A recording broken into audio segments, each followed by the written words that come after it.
नमस्कार। एक बार फिर से आप सभी का बहुत बहुत स्वागत है परीक्षा वर्ल्ड के इस यूट्यूब चैनल में। दोस्तों, एसएससी जीडी 2022 की परीक्षा के लिए लगातार प्रैक्टिस सेट की जो मैं सीरीज चला रहा हूं जीके जीएस की, उसका जो सेट नंबर 6 है उसको यहां पे हम कंप्लीट करने वाले हैं। तो चलिए बिना किसी देरी किए आज के प्रैक्टिस सेट को लगाना स्टार्ट करते हैं।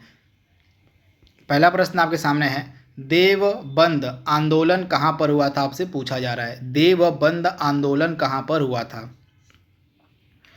तो राइट आंसर आपका क्या हो जाएगा? यह आंदोलन आपका हुआ था सहारनपुर में, उत्तर प्रदेश के सहारनपुर में। तो ऑप्शन आपका यहाँ पे ए जो है बिल्कुल सही हो जाएगा। ये डेट आपके लिए काफ़ी ज़्यादा महत्वपूर्ण है, तो इसके बारे में आप याद रखिएगा।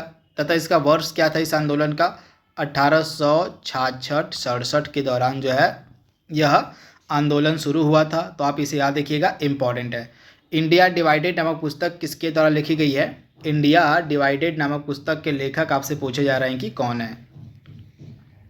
फटाक से इसका जवाब दीजिए आप। इंडिया डिवाइडेड नामक पुस्तक के लेखक कौन है? तो राइट आंसर आपका क्या हो जाएगा? राजेंद्र प्रसाद। यानी कि ऑप्शन आपका जो यहाँ पे सी वाला है बिल्कुल सही हो जाएगा। डॉक्टर राजेंद्र प्रसाद के द्वारा जो है यह पुस्तक लिखी गई है, इंडिया डिवाइडेड। यानी कि ऑप्शन आपका सी यहाँ पे बिल्कुल सही हो जाएगा। अगला प्रश्न आपके स्क्रीन पर दिया गया है, वह आकाशीय पिंड जो पृथ्वी के सबसे निकट है, इन चारों में से सबसे निकट पृथ्वी के कौन है, आपको बताना है। काफ़ी सिंपल सा प्रश्न है, आई होप इसका आंसर सभी लोग देंगे। तो वह आकाशीय पिंड जो पृथ्वी के सबसे निकट है, तो राइट आंसर आपका क्या हो जाएगा? चंद्रमा। तो ऑप्शन जो आपका यहाँ पे दिया गया है, ऑप्शन बी वाला बिल्कुल सही हो जाएगा, चंद्रमा।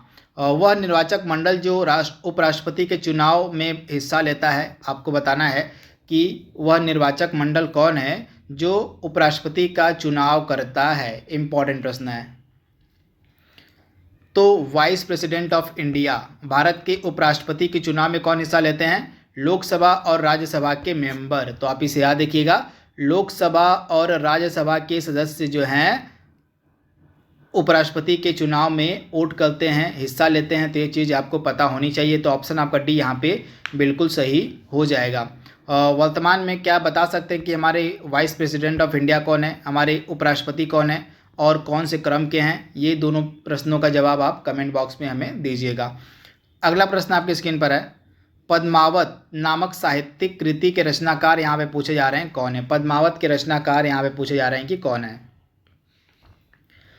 तो मलिक मोहम्मद जायसी। आप याद देखिएगा, मलिक मोहम्मद जायसी की तरह इसको लिखा गया है। तो ऑप्शन आपका सी यहाँ पे बिल्कुल सही हो जाएगा। इंपॉर्टेंट प्रश्न है, निम्नलिखित में से कौन सा रोग बैक्टीरिया से होता है? आपको बताना है कि इसमें से बैक्टीरिया जनित रोग कौन सा है।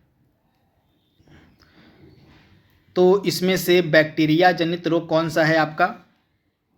बैक्टीरिया मतलब यहाँ पे जीवाणु होता है। तो जीवाणु से कौन सा रोग होता है? तो आप याद रखिएगा, इसमें से जीवाणु से आपका कौन सा रोग हो जाएगा? तपेदिक। आप याद रखिएगा, तपेदिक। ऑप्शन आपका यहाँ पे ए वाला है, बिल्कुल सही हो जाएगा। तपेदिक को हम क्षय रोग भी बोलते हैं, टीबी इसको इंग्लिश में बोला जाता है। तो आप इसे याद रखिएगा। इसके अलावा जीवाणु से यानी कि बैक्टीरिया से कौन कौन से इंपॉर्टेंट रोग होते हैं, जैसे टिटनस हो गया, सिफिलिस हो गया, हैजा हो गया, डिप्थीरिया हो गई, काली खांसी, प्लेग, निमोनिया, कालरा, क्षय रोग, टाइफाइड, ये सभी इंपॉर्टेंट जो बीमारियां हैं आपकी होती हैं बैक्टीरिया से। तो इनके बारे में आप याद रखिएगा, इंपॉर्टेंट चीज़ मैंने आपको बताई है। वहीं पीलिया जो यहाँ पे ऑप्शन में आप देख पा रहे हैं, पीलिया यह कैसा रोग है, किस प्रकार का रोग है? आप कमेंट बॉक्स में बताइएगा इसको कि पीलिया जो है किस प्रकार का रोग है। वहीं चेचक जो है किस प्रकार का रोग है? तो आप याद रखिएगा, चेचक जो है विषाणु से होता है। चेचक जो है विषाणु यानी कि वायरस जनित रोग है। इसके बाद अगला प्रश्न आपकी स्क्रीन पर है, निम्न में से किस भवन में ब्रिटेन की महारानी रहती हैं? इसमें से किस भवन में ब्रिटेन की महारानी रहती हैं, आपको बताना है।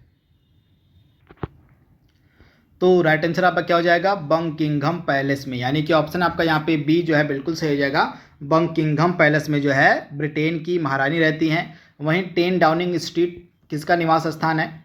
तो 10 डाउनिंग स्ट्रीट जो है यह निवास स्थान है ब्रिटेन के प्राइम मिनिस्टर का। आप याद रखिएगा, ब्रिटेन के का जो प्राइम मिनिस्टर होता है उसके निवास स्थान को हम बोलते हैं 10 डाउनिंग स्ट्रीट, और ब्रिटेन की जो महारानी होती हैं उनके निवास स्थान को बोलते हैं बकिंघम पैलेस। वहीं व्हाइट हाउस में कौन रहता है? व्हाइट हाउस में कौन रहता है? तो president of United state of America. तो इसके बारे में आप याद रखिएगा, यानी कि संयुक्त राष्ट्र अमेरिका के जो प्रेसिडेंट होते हैं, जो राष्ट्रपति होते हैं, ये व्हाइट हाउस में रहते हैं। वहीं 7 लोक कल्याण मार्ग किसका निवास स्थान है?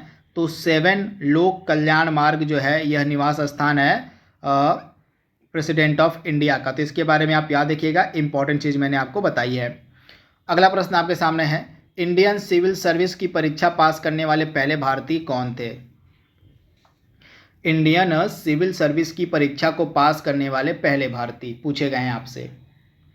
तो राइट आंसर आपका क्या हो जाएगा? सत्येंद्र नाथ ठाकुर, यानी कि ऑप्शन आपका यहाँ पे ए जो है बिल्कुल सही हो जाएगा। सत्येंद्र नाथ ठाकुर जो है ये पहले इंडियन थे जिनके द्वारा इंडियन सिविल सर्विस की परीक्षा को पास किया गया था। तो ऑप्शन आपका ए यहाँ पे बिल्कुल सही हो जाएगा। दोस्तों, अगर आपको वीडियो पसंद आता हो तो अपने दोस्तों के बीच थोड़ा शेयर भी कर दिया करिए। इसके जो साथी आपके, जो मित्र आपके एसएससी जीडी परीक्षा की तैयारी में लगे हुए हैं, उनको भी यह वीडियो कम से कम शेयर कर दिया करिए। अगला प्रश्न आपके स्क्रीन पर दिया गया है, भारतीय राष्ट्रीय कांग्रेस के किस अधिवेशन में सर्वप्रथम स्वराज की मांग को ब्रिटिश सरकार के सामने रखा गया? सर्वप्रथम जो है स्वराज की मांग को ब्रिटिश सरकार के सामने किस कांग्रेस के अधिवेशन में रखा गया था, आपसे पूछा जा रहा है। तो राइट आंसर आपका क्या होने वाला है? राइट आंसर आपका होने वाला है कलकत्ता अधिवेशन 1906, यानी कि ऑप्शन आपका ए यहाँ पे बिल्कुल सही हो जाएगा। कलकत्ता अधिवेशन 1906 में जो है स्वराज की मांग को सबसे पहले रखा गया था ब्रिटिश सरकार के सामने। तो ऑप्शन आपका जो ए है यहाँ पे बिल्कुल सही हो जाएगा। यह जो अधिवेशन आपका है 1906 वाला, इसकी अध्यक्षता किसके द्वारा करी गई थी? तो दादा भाई नौरोजी के द्वारा। आप याद रखिएगा, दादा भाई नौरोजी ने इस अधिवेशन की अध्यक्षता करी थी 1906 के कलकत्ता अधिवेशन की। तो ये चीज़ आप याद रखिएगा। निम्न में से किस खिलाड़ी को ब्लैक पर्ल कहा जाता है? इसमें से किस खिलाड़ी को ब्लैक पर्ल कहा जाता है? तो ब्लैक पर्ल हम बोलते हैं पेले को। महान फुटबॉल खिलाड़ी ये थे पेले, इन्हीं को जो है ब्लैक पर्ल के नाम से जाना जाता है। आप इसे याद देखिएगा। वहीं पेस एवं भूपति की जोड़ी को हम क्या कहते हैं? इंडियन एक्सप्रेस कहते हैं। पेस एवं भूपति की जोड़ी को इंडियन एक्सप्रेस कहा जाता है। माइकल फेल्प्स की जोड़ी को क्या कहा जाता है? मतलब माइकल फेल्प्स की उपाधि क्या है? तो माइकल फेल्प्स को क्या कहा जाता है? तो आप इसे याद देखिएगा, फ्लाइंग फिश। फ्लाइंग फिश जो है माइकल फेल्प्स को कहा जाता है। वहीं पीटी उषा को क्या कहा जाता है? तो पीटी उषा को उड़न परी के उपनाम से जाना जाता है। तो चारों के उपनाम मैंने आपको बता दिए हैं। पेले को ब्लैक पर्ल कहा जाता है, पेस व भूपति की जोड़ी को हम क्या कहते हैं? इंडियन एक्सप्रेस कहते हैं। माइकल फेल्प्स को हम बोलते हैं फ्लाइंग फिश, और पीटी उषा को कहते हैं उड़न परी। अगला प्रश्न आपके स्क्रीन पर है, इंटरनेशनल टेबल टेनिस फेडरेशन का मुख्यालय आपसे पूछा जा रहा है कहाँ पर है? इंटरनेशनल टेबल टेनिस फेडरेशन का हेडक्वार्टर। तो राइट आंसर आपका क्या होने वाला? स्विट्जरलैंड में, यानी कि ऑप्शन आपका ए यहाँ पे बिल्कुल सही है। मूल संविधान में कुल कितने शेड्यूल थे, कुल कितनी अनुसूचियां थी, आपसे पूछा जा रहा है। जो हमारा ओरिजिनल संविधान था, जो हमारा मूल संविधान जब बन के तैयार हुआ था, तो उस समय हमारे भारतीय संविधान में कितने शेड्यूल थे, कितनी अनुसूचियां थी, आपसे पूछा जा रहा है। तो मूल संविधान में 8 अनुसूचियां थी, यानी कि ऑप्शन आपका बी यहाँ पे बिल्कुल सही है। वहीं वर्तमान की अगर हम बात करें तो वर्तमान में हमारे संविधान में 12 अनुसूचियां हो गई हैं। तो ये चीज़ आप याद देखिएगा, वर्तमान में हमारे संविधान में 12 अनुसूचियां हो गई हैं। अगला प्रश्न आपके सामने है, विश्व का पहला हृदय प्रत्यारोपण निम्न में से किसने किया था? विश्व का पहला हृदय प्रत्यारोपण किसके द्वारा किया गया था? तो विश्व का पहला जो हृदय प्रत्यारोपण था यह किया गया था क्रिश्चियन बर्नार्ड के द्वारा, यानी कि ऑप्शन आपका सी यहाँ पे बिल्कुल सही है, क्रिश्चियन बर्नार्ड के द्वारा। बहुत बार एग्जाम में यह प्रश्न पूछा गया है, तो इसके बारे में आप याद रखिएगा। इंदिरा गांधी के द्वारा निम्न में से किस वर्ष में नेशनल इमरजेंसी यानी कि राष्ट्रीय आपातकाल लगाया गया था? तो राष्ट्रीय आपातकाल जो है किस वर्ष में लगाया गया था इंदिरा गांधी के द्वारा? इंदिरा गांधी उस समय हमारी प्राइम मिनिस्टर थी, तो यह काल था 1975 का, यानी कि ऑप्शन आपका बी यहाँ पे बिल्कुल सही है। सन 1975 में इंदिरा गांधी की सरकार के द्वारा नेशनल इमरजेंसी घोषित की जाती है, राष्ट्रीय आपातकाल लगाया जाता है। तो आप इसे याद रखिएगा, ऑप्शन आपका जो यहाँ पे बी है बिल्कुल सही हो जाएगा। बढ़ते हैं अगले प्रश्न की तरफ। अगला प्रश्न है, राष्ट्रपति द्वारा अध्यादेश जारी करने संबंधी शक्ति किस प्रकार की शक्ति है? न्यायिक शक्ति है, विधायी शक्ति है, कार्यपालिका शक्ति है, या इनमें से कोई नहीं? किस प्रकार की शक्ति है आपको बताना है। जो ऑर्डिनेंस, जो अध्यादेश राष्ट्रपति के द्वारा जारी किया जाता है, तो राष्ट्रपति के पास जो अध्यादेश जारी करने की शक्ति होती है, इसको हम विधायी शक्ति कहते हैं। यानी कि ऑप्शन आपका जो भी बी है यहाँ पे बिल्कुल सही हो जाएगा। तथा किस आर्टिकल के तहत ऑर्डिनेंस जारी किया जाता है, ऑर्डिनेंस पास किया जाता है? तो आर्टिकल 123 के अंतर्गत, आर्टिकल 123 के अंतर्गत जो है ऑर्डिनेंस जारी करने का अधिकार किसको दिया गया है? तो प्रेसिडेंट ऑफ इंडिया को, भारत के राष्ट्रपति को। तो आर्टिकल 123 के अंतर्गत यह ऑर्डिनेंस या अध्यादेश जारी किया जाता है। संयुक्त राष्ट्र पर्यावरण कार्यक्रम, यूनाइटेड नेशन इन्वायरमेंट प्रोग्राम का मुख्यालय निम्न में से किस जगह पर स्थित है? तो केन्या की राजधानी नैरोबी में आपको मिलेगा संयुक्त राष्ट्र पर्यावरण कार्यक्रम का हेडक्वार्टर, यानी कि ऑप्शन आपका ए यहाँ पे बिल्कुल सही हो जाएगा। कहाँ पर? तो केन्या की राजधानी नैरोबी में। तो ये चीज़ आप याद रखिएगा। वहीं गुड़गांव में एकमात्र अंतर्राष्ट्रीय संस्था का हेडक्वार्टर है। तो आप इसे याद रखिएगा, गुड़गांव यानी कि हमारे इंडिया में एकमात्र ऐसी संस्था है जिसका हेडक्वार्टर स्थित है। उसका क्या नाम है? इंटरनेशनल सोलर अलायंस, यानी कि अंतर्राष्ट्रीय सौर गठबंधन का हेडक्वार्टर आपको मिलेगा गुरुग्राम, यानी कि हरियाणा के गुरुग्राम में। तो ये चीज़ आप याद रखिएगा, इंपॉर्टेंट है। द हेग में किसका मुख्यालय है? तो इंटरनेशनल कोर्ट ऑफ जस्टिस का हेडक्वार्टर आपको मिलेगा, मुख्यालय मिलेगा द हेग में। तो ये सारी चीज़ आपको याद रखनी है। अगला प्रश्न आपके सामने है, निम्नलिखित में से कौन सा नाभिकीय ऊर्जा केंद्र उत्तर प्रदेश में अवस्थित है? कौन सा नाभिकीय ऊर्जा केंद्र जो है उत्तर प्रदेश में अवस्थित है, आपको बताना है। फटाक से इसका जवाब देने की आप कोशिश करिए, उसके बाद मैं आपको राइट आंसर बताऊंगा। तो इसमें से कौन सा उत्तर प्रदेश में स्थित है नाभिकीय ऊर्जा केंद्र? तो आप याद रखिएगा, नरौरा। यह उत्तर प्रदेश के बुलंदशहर में मिलेगा आपको, नरौरा। और यह जो है एक नाभिकीय ऊर्जा केंद्र है। तो ये चीज़ आप याद रखिएगा, नरौरा है। कहाँ पे मिलेगा? तो उत्तर प्रदेश के आपके बुलंदशहर में मिलेगा। निम्नलिखित में से कौन सा मरुस्थल अर्जेंटीना में अवस्थित है? इसमें से कौन सा मरुस्थल जो है अर्जेंटीना में अवस्थित है? तो इसमें से कौन सा मरुस्थल आपको अर्जेंटीना में मिलेगा? तो आप याद रखिएगा, पेटागोनिया। यह एक कोल्ड डेजर्ट का एग्जाम्पल है, शीतोष्ण मरुस्थल का एग्जाम्पल है पैटागोनिया। ऑप्शन आपका बी यहाँ पे बिल्कुल सही जगह। पैटागोनिया जो है यह कोल्ड डेजर्ट यानी कि शीतोष्ण मरुस्थल का एग्जाम्पल है और आपको यह मिलेगा अर्जेंटीना में। तो इसके बारे में आप याद रखिएगा। वहीं तकला मकान कहाँ पर स्थित है? तकला मकान भी एक इम्पॉर्टेंट मरुस्थल है और यह आपको मिलेगा चीन में। चीन में इसकी अवस्थिति है तकला मकान की। और सहारा मरुस्थल कहाँ पर है? तो सहारा मरुस्थल आपको उत्तरी अफ्रीका महाद्वीप में मिले, उत्तरी अफ्रीका में इसकी अवस्थिति है और सहारा मरुस्थल की। और जो सहारा मरुस्थल यह संसार का सबसे विशालतम मरुस्थल है। इसके बाद चौथा ऑप्शन आप देख पा रहे हैं, दस्त-ए-लूट। दस्त-ए-लूट जो है कहाँ का मरुस्थल है? तो यह आपको मिलेगा ईरान में। तो इसके बारे में आप याद रखिएगा। अगला प्रश्न आपकी स्क्रीन पर है, जनगणना 2011 के अनुसार भारत की कुल साक्षरता दर कितनी थी? जनगणना 2011 के अनुसार भारत की कुल साक्षरता दर यहाँ पे पूछी जा रही है, कितनी थी? तो 2011 की जनगणना के अनुसार भारत की कुल साक्षरता दर कितनी थी? तो आप याद रखिएगा 74.04%, यानी कि ऑप्शन जो आपका यहाँ पे बी वाला दिया गया है बिल्कुल सही हो जाएगा। आप इसे याद रखिएगा, 74.04% जो है भारत की कुल साक्षरता दर थी 2011 के सेंसस के अनुसार, यानी कि ऑप्शन आपका बी यहाँ पे बिल्कुल सही है। लेबनान की राजधानी निम्न में से कौन सी है? लेबनान की राजधानी, तो लेबनान की राजधानी कौन सी इसमें से है? तो आप याद रखिएगा बेरूत, यानी कि ऑप्शन आपका सी यहाँ पे बिल्कुल सही हो जाएगा। लेबनान की राजधानी क्या हो जाएगी? तो बेरूत हो जाएगी। ऑप्शन आपका यहाँ पे सी जो है बिल्कुल सही हो जाएगा। अबू धाबी किसकी राजधानी है? तो आप याद रखिएगा अबू धाबी जो है यूएई की राजधानी है। अंकारा जो है टर्की की राजधानी है। और साइप्रस की राजधानी क्या है? निकोसिया है। साइप्रस की राजधानी क्या है? तो निकोसिया है। अगला प्रश्न आपके सामने है, दांडी यात्रा कितने दिन चली थी? दांडी यात्रा जो है कितने दिन चली थी, जो महात्मा गांधी के द्वारा स्टार्ट की गई थी, चालू की गई थी? फटाक से इसका जवाब देने की आप कोशिश करिए। इंडियन नेशनल मूवमेंट का काफ़ी महत्वपूर्ण यह प्रश्न है, बार बार एग्जाम में इसके बारे में प्रश्न पूछा गया है। तो आपका जो दांडी मार्च था, दांडी यात्रा थी, यह कितने दिन चली थी? फटाक से आंसर दे दिया आप लोग।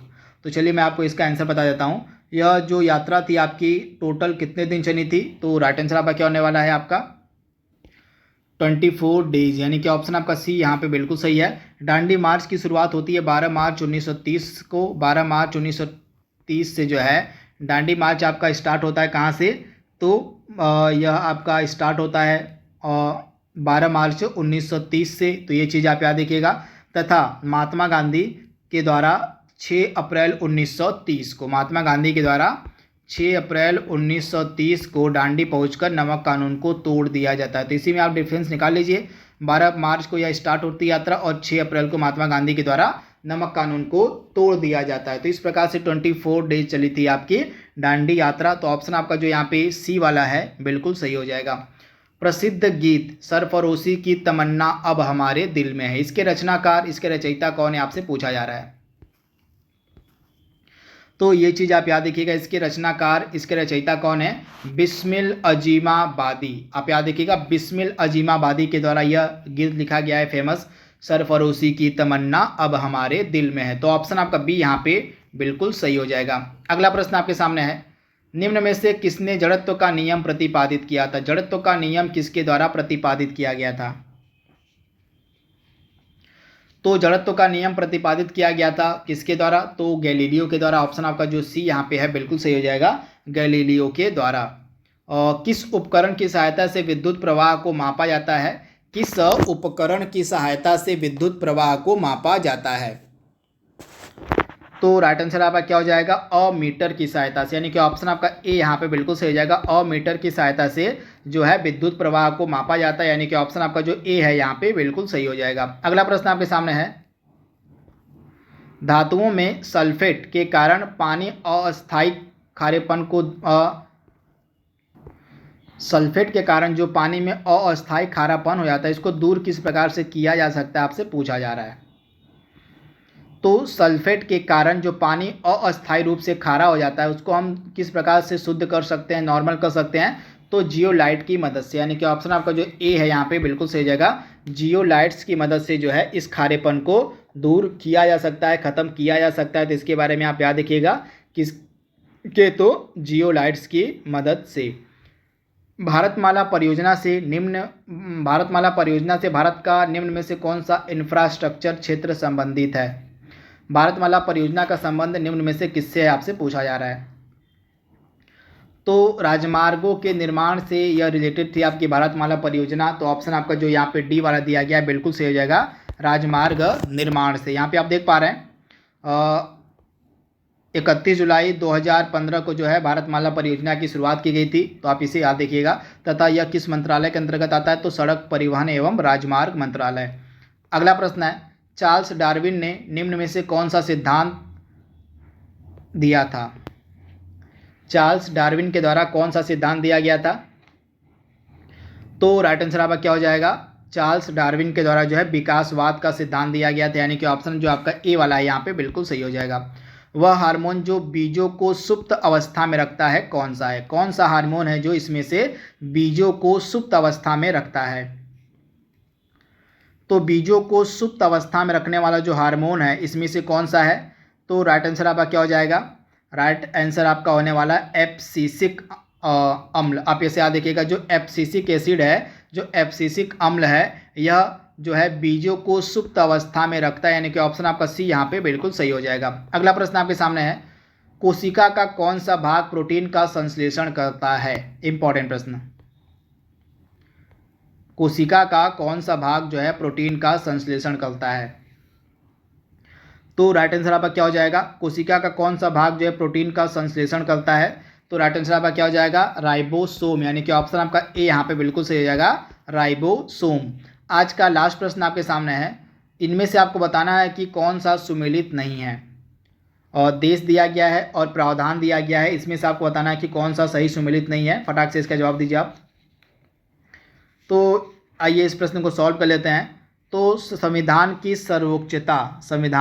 सर्वोच्चता को हमने कहाँ से लिया हुआ है? तो यह प्रावधान जो है अमेरिका से लिया गया है, पहला वाला बिल्कुल सही है। और गणतंत्रात्मक व्यवस्था का प्रावधान हमने कहाँ से लिया हुआ है? फ्रांस से लिया हुआ है, बिल्कुल सही है। विधि द्वारा स्थापित प्रक्रिया का जो कॉन्सेप्ट है, जो प्रावधान है, इसको हमने कहाँ से लिया हुआ है? तो इसको हमने ऑस्ट्रेलिया से लिया हुआ है, जो कि बिल्कुल ही गलत है। ऑस्ट्रेलिया से नहीं लिया गया है, बल्कि यह कहाँ से लिया गया है, विधि द्वारा जो स्थापित प्रक्रिया का प्रावधान, इसको हमने जापान से एडॉप्ट किया हुआ है, लिया हुआ है। तो यहाँ पे जापान आपका राइट आंसर होगा। राज्यपाल की नियुक्ति किसके अंतर्गत की जाती है, मतलब राज्यपाल की नियुक्ति का जो प्रावधान है यह कनाडा से लिया गया है। तो ए, बी और डी आपके सही सुमेलित थे, लेकिन ऑप्शन सी आपका जो था यहाँ पे सही सुमेलित नहीं है। तो इसके बारे में आप याद रखिएगा। यहाँ पे जो चारों देश यहाँ पे दिए गए, इनमें से यहाँ से हमने कौन कौन से प्रावधान लिए हैं, ये सारी चीज़ें यहाँ पे मैं आपको बता देता हूँ एक वन करके। अमेरिका से हमने क्या क्या लिया हुआ है, आप नोट डाउन करते चलिएगा। अमेरिका से हमने लिया हुआ है मूल अधिकार, न्यायिक पुनर्विलोकन, उपराष्ट्रपति का पद, उद्देशिका का विचार, राष्ट्रपति पर महाभियोग। ये सारे जो प्रावधान हैं हमने अमेरिका से लिए हुए हैं। वहीं फ्रांस से हमने क्या लिया हुआ है, फ्रांस से हमने लिया हुआ है स्वतंत्रता, समानता और बंधुत्व का आदर्श जो है हमने लिया हुआ है फ्रांस से। इसके अलावा गणतंत्रात्मक व्यवस्था का जो कॉन्सेप्ट है, जो प्रावधान है, उसको भी हमने फ्रांस से ही लिया हुआ है। इसके अलावा कनाडा से हमने क्या लिया हुआ है, तो कनाडा से हमने लिया हुआ है राज्यपाल की नियुक्ति का प्रावधान। इसके अलावा एक सशक्त केंद्र के साथ अर्ध संघ सरकार का स्वरूप, ये वाला प्रावधान भी हमने कनाडा से ही लिया हुआ है। तो इसके बारे में आप याद देखिएगा। जो शक्ति का विभाजन होता है ना, केंद्र के पास अलग शक्ति होगी, राज्य के पास अलग शक्ति होगी, तो उसका कॉन्सेप्ट भी हमने कनाडा से ही ग्रहण किया हुआ है। इसके अलावा ऑस्ट्रेलिया से हमने क्या लिया हुआ है, तो ऑस्ट्रेलिया से समवर्ती सूची का प्रावधान हो गया। संसद के दोनों सदनों की संयुक्त बैठक का जो प्रावधान है, इसको हमने ऑस्ट्रेलिया से ही लिया हुआ है। तो ये सारे इंपॉर्टेंट चीज़ें जो बन सकती थी मैंने आपको बता दिया है। आज का जो प्रैक्टिस सेट नंबर 6 है उसको मैंने कंप्लीट कर दिया। इसका 7वां भाग जल्दी अपलोड करने की कोशिश मैं करूँगा। तो आज के लिए बस इतना ही। Thank you, thanks for watching, thank you.